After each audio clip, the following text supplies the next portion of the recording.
Hej alle sammen, og velkommen til alle sammen, som er i salen og som er med på tv og radio. Vi har glædet os til denne dag, og vi byder velkommen til en times ceremoni. I dag skal vi høre, hvilke navne, som bliver indstillet til naalakkersuisut og hvilke partier. Og derudover så skal vi jo selvfølgelig have en tænding af grønlandsk lampe først, og der bliver trommedans lidt senere.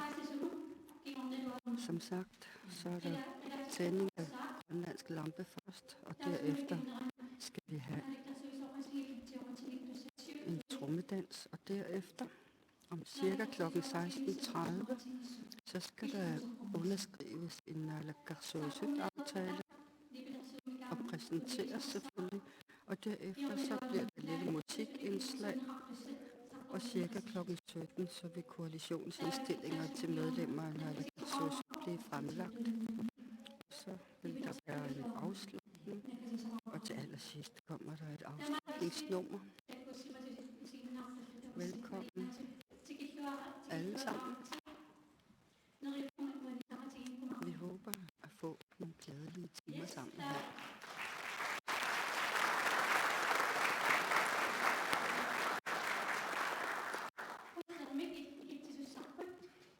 Nu skal vi have tænding af den grønlandske lampe. Du går med, Ravika. Værsgo.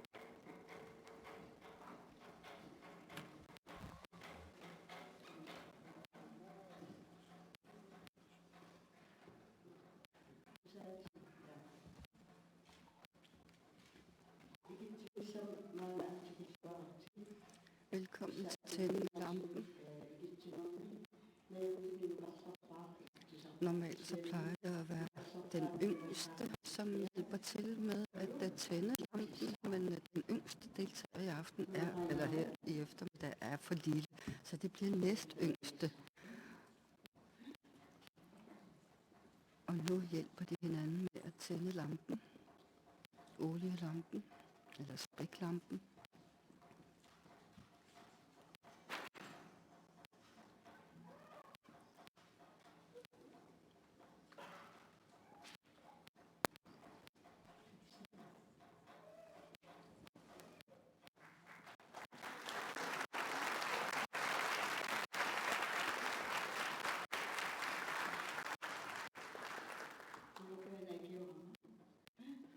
Tak for hjælpen.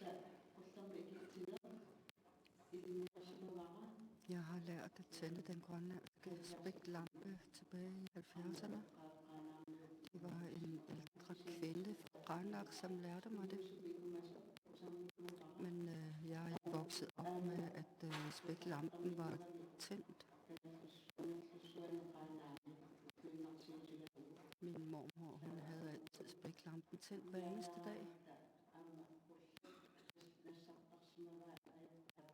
Og hvis man tog på ture, så tog man også fedtsten med til at kunne lave spæklampe, til at få tændt lampen, hvor de kom frem.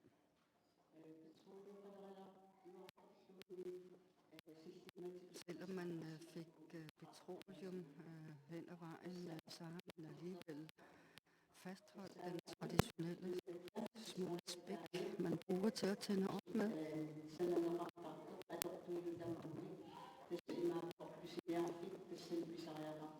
Alle de forskellige redskaber, der bruges til spæklampen og lave og tænde lampen med, er noget, man har lavet fra de fangstdyr, som man har fanget, og fra fedtsten fra miljøet. Det er ikke noget, man går ned i butikken og køber. Da petroleum kom til Grønland og Nuuk i 40'erne, så man en gradvis forsvinden af brugen af spæklampen, som man jo før har brugt både til belysning, men også til at koge mad over. Men petroleumet var med til at gøre brugen af spæklampen mindre, mærkbart mindre. Man kan lave en rigtig lang, ild. Og den pind, man bruger, den hedder drisu. Det samme som hallen i Bamjut hedder. Man bruger mos som brændemateriale, og hvis ikke man har mulighed for at finde noget mos, så kan man samle indtørret harelort, og også rybelort, eller ekskrementer hedder det vel. Men de skal være gode tørre, så kan de brænde.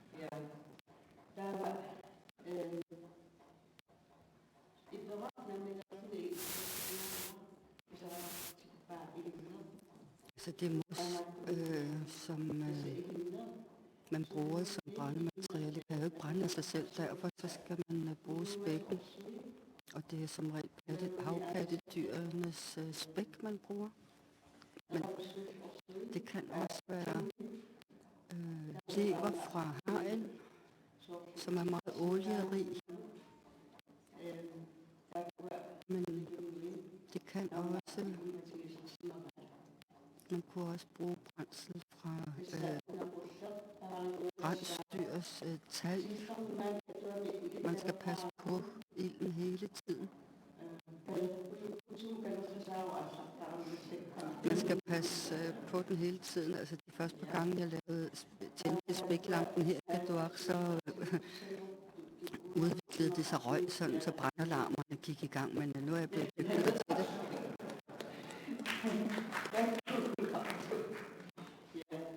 Og på den måde, så kan jeg ønske en rigtig god arbejdslyst til de kommende naalakkersuisut. Og med disse ord har jeg tændt for lampen.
Velkommen alle sammen.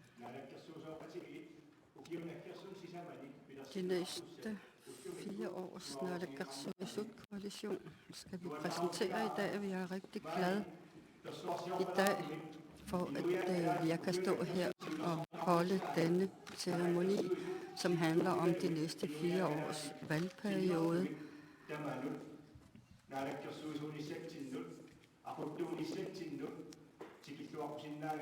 Og derfor er jeg glad for at kunne byde jer velkommen som landets kommende leder af naalakkersuisut.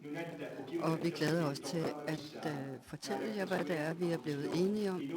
Og især, hvad naalakkersuisut-koalitionens aftale går ud på. Men det går jo ud på, at det vigtige er, at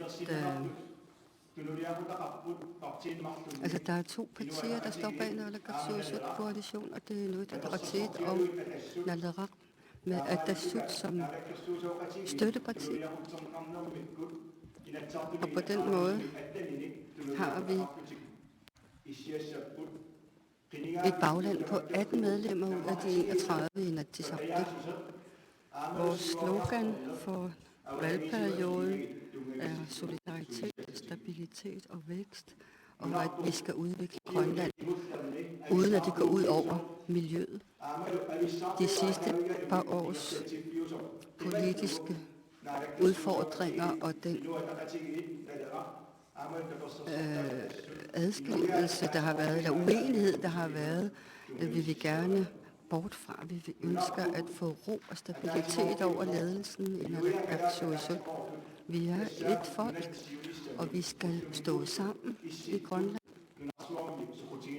Især fordi, at vort land jo også er under utrolig fokus fra omverdenens side.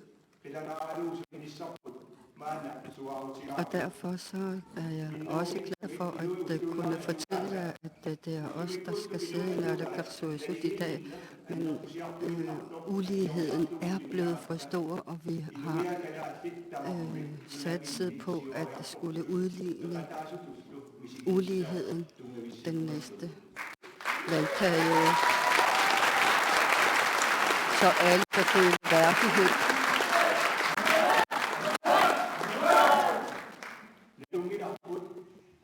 Vi ved,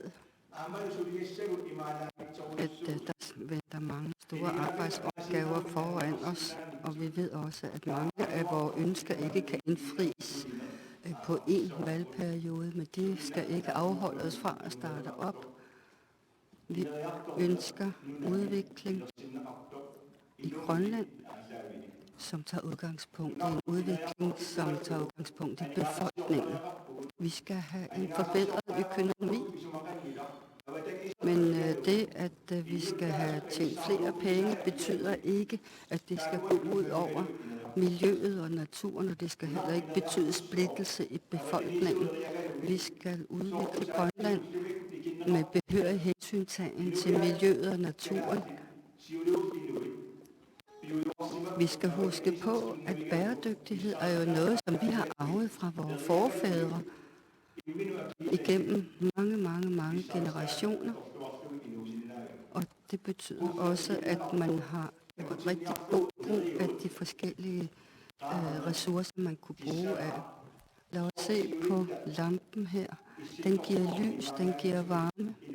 Især for os, der bor i Arktis, er dette et faktum, der ikke er til at komme udenom. Den har samlet generationerne og familierne, den har givet varme og lys, den har også givet mad, den lampe. Og derfor så skal vi også satse på, at lampen skal være vores symbol for den næste periode. Vi glæder os til at komme i arbejdstøjet.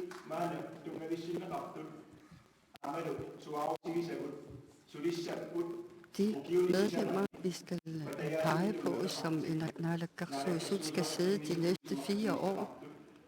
Og det er vi alle sammen enige om, at vi skal gøre, hvad vi kan for at arbejde hele valgperioden ud i enighed. Og for at give befolkningen tryghed, skal vi vise, at vi kan have et stabilt naalakkersuisut-styre. Det handler om, at vi skal kunne indgå nogle aftaler med hinanden, som ikke bare skal indfries inden for en valgperiode, men som kan række ud over valgperioderne. Og vi vil række hånden frem mod andre partier og andre røster, fordi ingen skal overhøres i vores ledelsesperiode. Vi vil gerne være naalakkersuisut for alle mennesker her i dette land.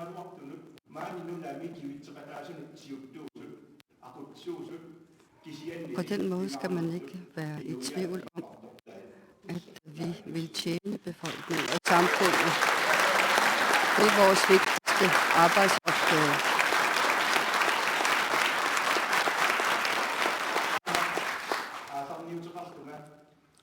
Når jeg har sagt det som indledende, så vil jeg selvfølgelig også give mulighed til vores naalakkersuisut partner, Hans Enoksen Naleraq. Tak. Jeg vil gerne sige tak til hele befolkningen, for alle dem, der har givet en hånd med under valgkampen, men også fordi, at man har haft nogenlunde ren linje under valgkampen, og ikke været så meget mudderkastende. Jeg føler mig styrket ved at sidde her i dag, fordi jeg kan fornemme forventningens glæde og se det i jeres ansigter. De seneste par år har vi desværre tabt en masse medmennesker under perioden, og vi har måttet opleve, at uligheden er blevet større og større, og på den måde har man skabt endnu større problemer for mange mennesker. Det ånd, vi skal have i naalakkersuisut-koalitionen, er, at mennesker skal behandles ordentligt, de skal serviceres optimalt, og man skal lytte til dem, og man skal se på dem. Fordi vi ved jo, at vi har nogle højt uddannede landsfæller, som ikke bliver tilgodeset til de forskellige stillinger. Vi skal i gang med at få highlightet vores befolkning. Det skal ikke kun være dem, som har ressourcer, som skal fremmes. Nej. Forholdene, fiskere og fangere, ufaglærte og alle andre skal tælles med. Om man er arbejdsløs eller er husvild, betyder ikke, at man skal behandles anderledes. Vi skal have ens behandling og værdig behandling af alle. De sidste mange tusind år har man i solidaritetens navn hjulpet hinanden, og man har overlevet mange udfordringer, og det er det, vi skal tilbage til. Det skal vi gøre igen, og vi skal også se på de ressourcer, og hvordan vi fordeler ressourcerne blandt hinanden, og det skal ske på en mere solidarisk måde. Og vores ærede ældre medborgere, som ofte har været genstand for valgflæsk under valgkampagnerne, har man lovet mange forskellige ting, som man aldrig har indfriet. Og det er noget, som vi i den nye naalakkersuisut-koalition har sat os for at ordne de her forhold for ældre. Og det er jeg rigtig betryggende ved. Og det samme gælder også førtidspensionister, som bør nyde alle deres menneskerettigheder på lige fod med alle andre.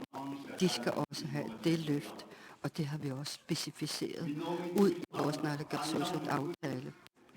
Med hensyn til fordeling af fiskeressourcerne, så handler det om, at vi skal have flest mennesker til at have gavn af glæde af de ressourcer, vi har. Kystnære fiskere ønsker jo lige så meget udvikling som alle andre, og derfor så mener vi også, at der skal ske forbedringer på dette område. Og det skal vi stadigvæk gøre i solidaritetens navn. Med hensyn til det havgående fiskeri, så vil vi gerne opfordre til, at man begynder at ansætte landsfæller, der har de uddannelser til at stå i blandt officererne ombord. Og det, vi har sat os for, det er, at vi skal komme det der til livs med, at højtuddannede landsfæller står og kigger på sidelinjen. Nej, de skal i gang, og de skal være aktive.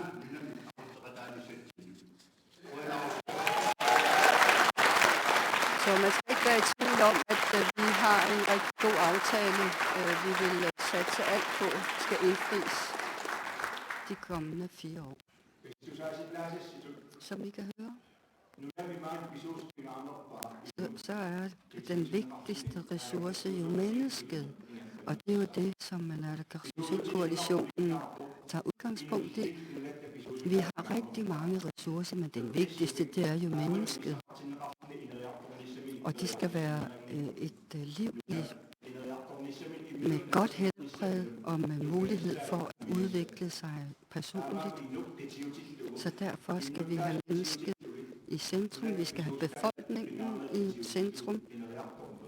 Og det er på det grundlag, at vi skal igangsætte udviklingen og fortsætte udviklingen i Grønland. Vi er jo på vej mod nyere tider.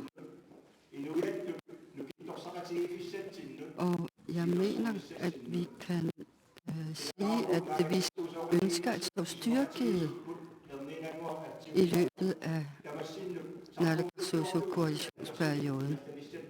Og vi skal lige om lidt underskrive den koalitionsaftale, vi skal indfri de næste 4 år.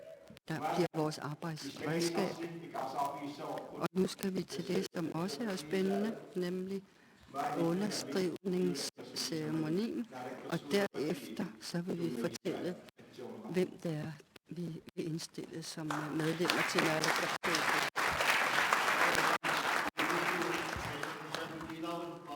Jeg vil også gerne tilføje, at vi har store udfordringer med hensyn til boligsituationen, især med hensyn til den boligmangel, der er i yderdistrikterne.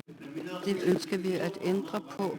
Vi ønsker at indføre selvbyggerhus muligheden, således at unge og andre, som ønsker at bygge deres eget hjem, skal have mulighed for det, og det skal vi sikre. Så jeg har gode forventninger til at være med til at passe på styrepinden her i Naalakkersuisut-koalitionen.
Og inden vi kan offentliggøre Naalakkersuisut-medlemmerne, der skal indstilles, så skal vi have et lille musikindslag.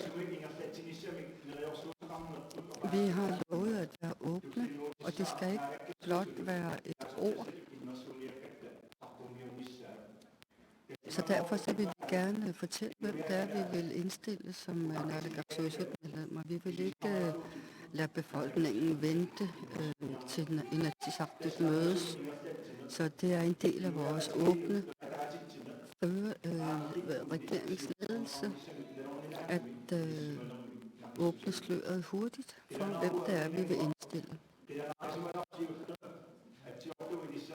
Nu har vi underskrevet vores aftale, som vi har ventet spændt på. Og nu skal vi have Rasmus Lippert med et lille musikindslag, inden vi afslører Naalakkersuisut-medlemmerne, der skal indstilles.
Azuafia nukitofia nunasua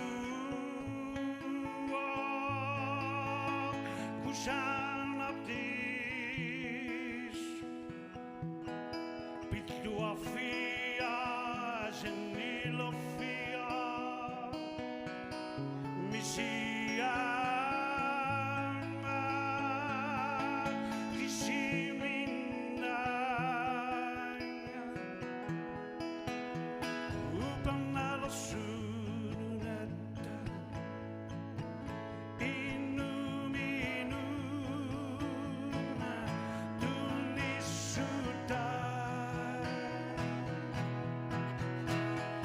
Ku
Rasmus Lybbert. Den sang, hans sang har jo også lidt politisk islet i sig. Det handler om elven og den klukkende vand. Vi kan bare stikke hovedet ned i elven og drikke vandet, som vores forfædre har gjort. Og det er også det, som vi skal sørge for, er noget, som vores efterkommere kan arve. Rent miljø, hvor man bare kan stikke hovedet i elven og drikke frisk kildevand. For det handler om kærlighed. Det handler om kærlighed til andre mennesker. Det handler om kærlighed til landet. Og det liv, der er. Og vi skal huske på, at vi sidder med noget, som penge ikke kan købe. Så derfor så har vi fine visioner for fremtiden.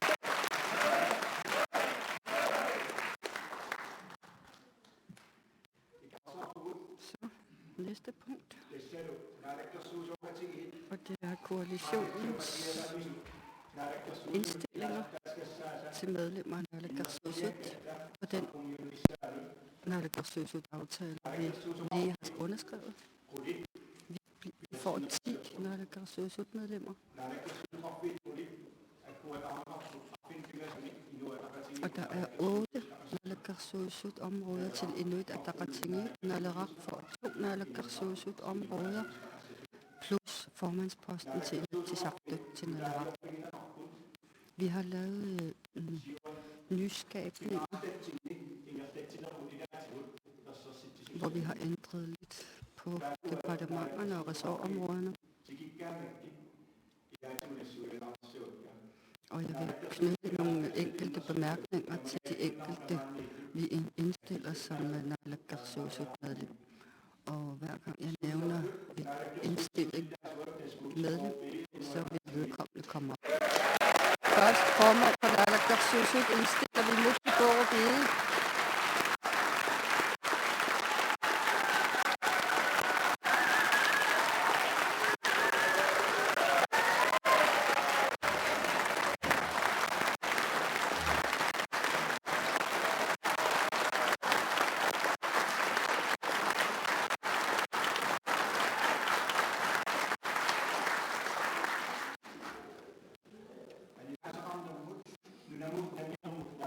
Naalakkersuisut for finans og indrigs anliggender at sige kendes Inuit Ataqatigiit.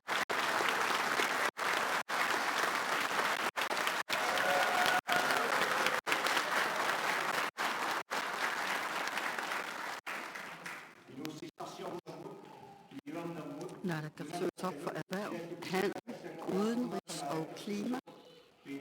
Pele Broberg.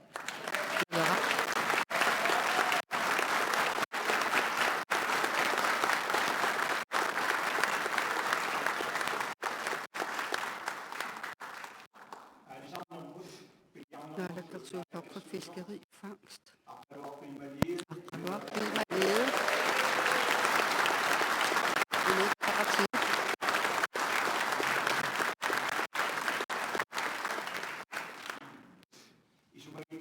Naalakkersuisut for sociale anliggender og arbejdsmarked. Mimi Carlsen, Inuit Ataqatigiit.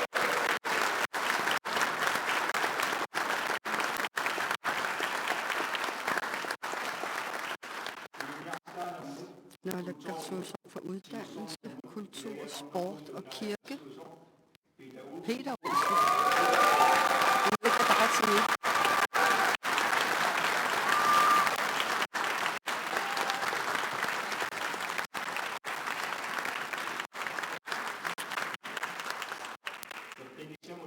Naalakkersuisut for sundhed. Kirsten Elfenker, Naleraq.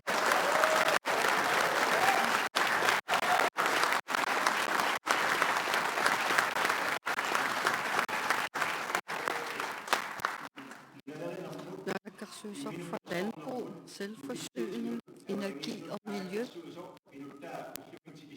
Personen er ikke kommet frem. Galistat Lund, Inuit Ataqatigiit.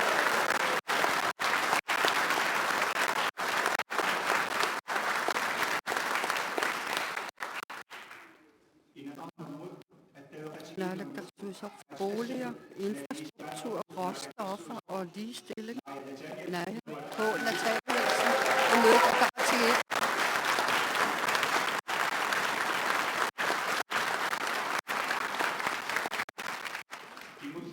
Og den sidste, naalakkersuisoq for børn, unge, familie og justitsområdet.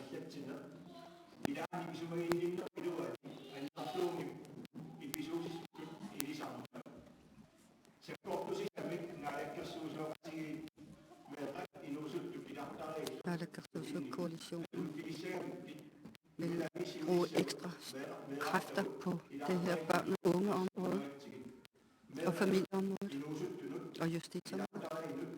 Og naalakkersuisoq for dette område er vores yngste. Fra Lukø i mødet af Dartinet.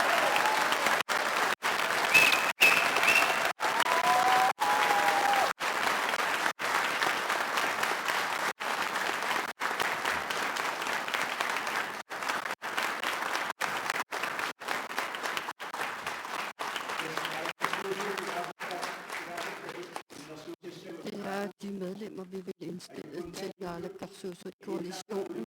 De har masser af kompetencer, og de er klar til at servicere samfundet og befolkningen på bedste vis. Vi mangler jo en enkelt, det er Lisbeth Lund, men derfor er jeg så rigtig glad for, at jeg kunne præsentere de her naalakkersuisoq-medlemmer, som vi vil indstille. Det handler om diversitet. Det handler om erfarne mennesker. Det handler om unge mennesker. Det handler om højt uddannede og ikke højt uddannede. Så derfor har vi et naalakkersuisoq, vi indstiller, som afspejler befolkningen.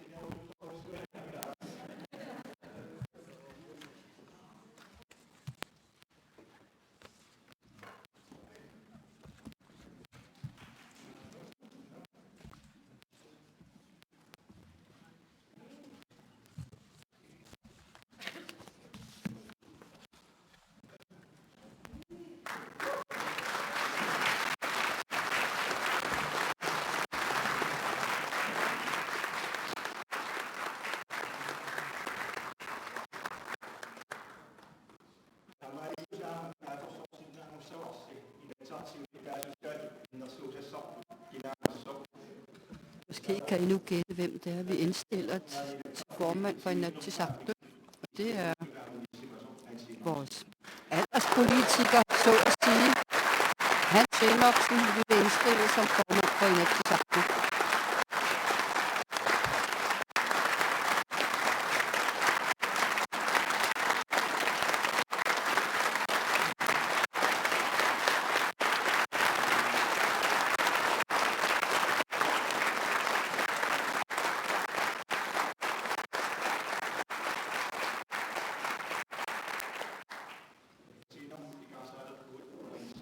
Vi skal til at afslutte. Hans, værsgo.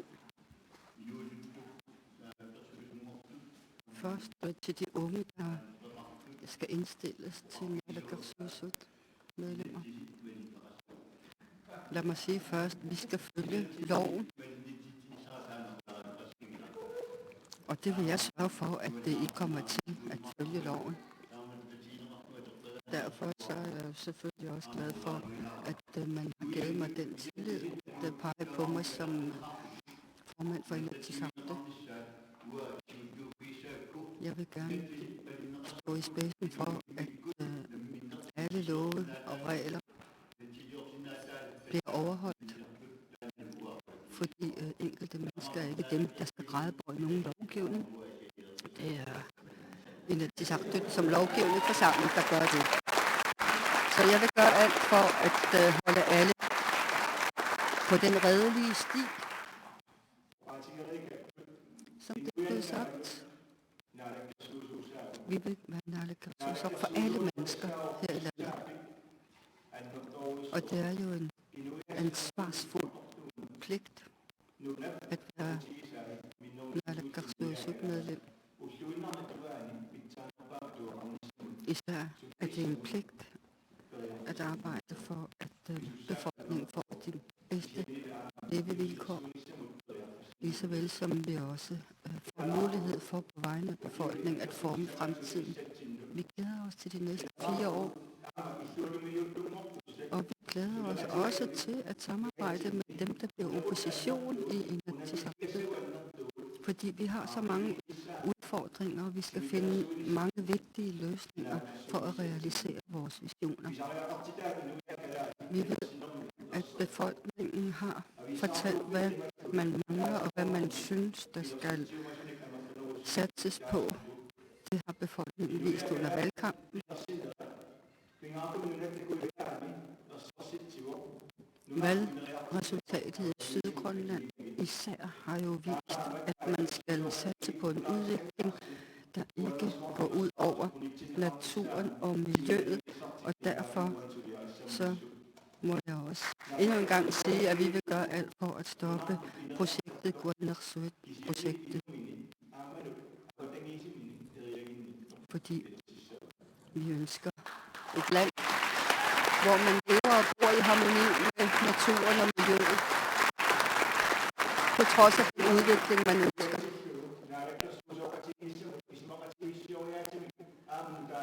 Vi har også lavet en nyskabelse i koalitionsaftale.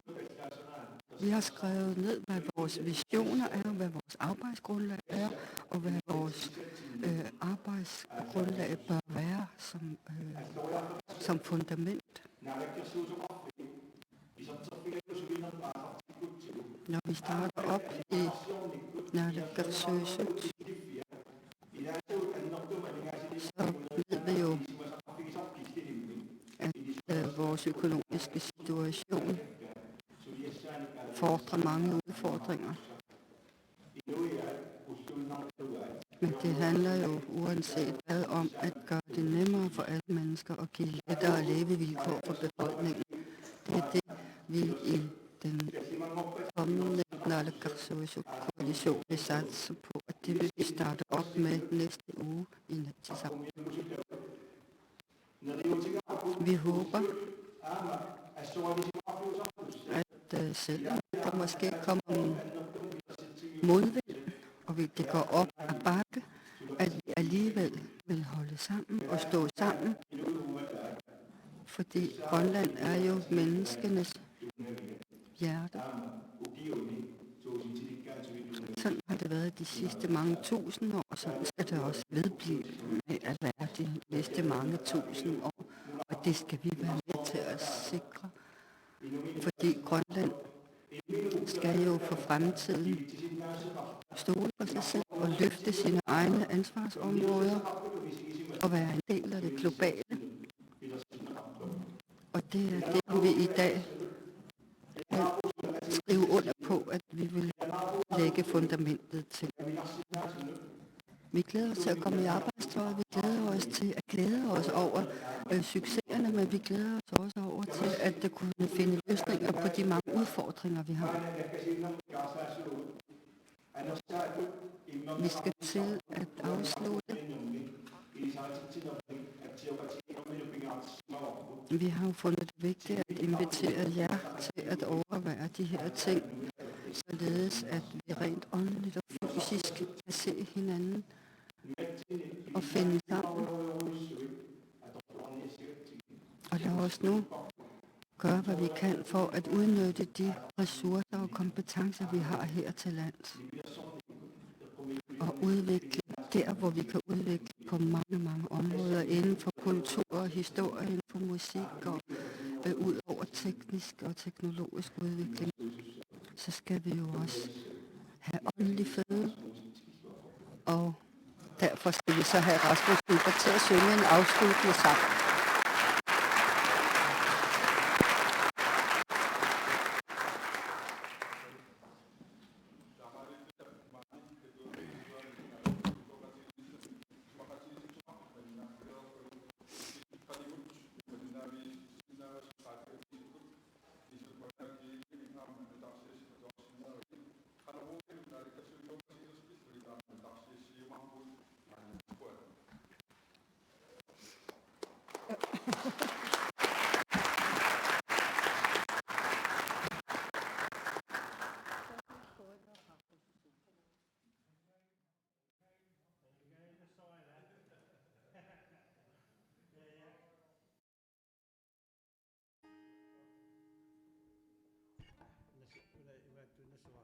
Lengaina sawa.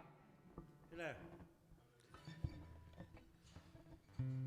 Nuna somi qadanam tinnu ammanat to rapport angua tasa. Uperisap nuna somi qadanam puntila. Tu pindana to somi nuna somi qatasu. Tama meranangwa Mexico mi Morelia mi angalaartillunga sit sena imat niberappo.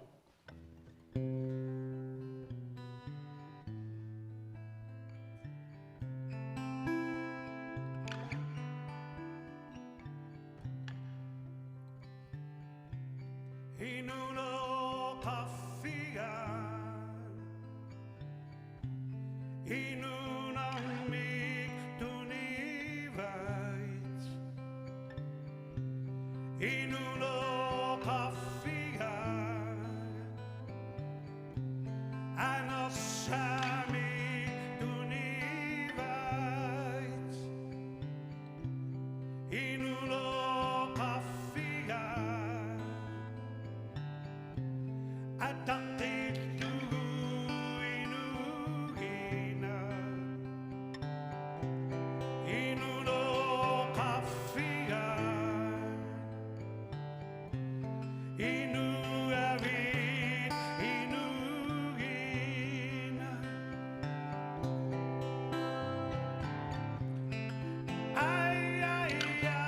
Tu savara angasisumi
Grazie.